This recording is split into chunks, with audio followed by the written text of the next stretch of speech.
जनाब सदर, मोहतरम सदर कराम और मेरे हम तक साथियों, अस्सलाम वालेकुम। जनाब सदर, हजरत मोहम्मद सल्लल्लाहु अलैहि वसल्लम ने कैसी हस्तियां जिनके ऐसा नाम को गिनने लगूं तो शुमारी न कर पाऊं। कायनात का कोई भी हिस्सा ऐसा नजर नहीं आएगा जिसमें मुस्लिम इंसानियत की रोशनी झलक न रही हो। हुजूर पाक का इखलाक पूरा कुरान है। हुजूर पाक ने अपने अखलाक के हुस्न से तहजीब व इखलाक और शाइस्तगी का नमूना बनाया।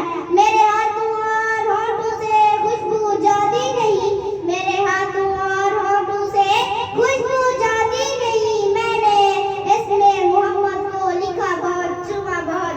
आली मकान इस नीले आसमान के तारे आज भी दुनिया के मध्य में बाहर देख रहे हैं। वो बाहर मेरे आका का आला इखलाक है।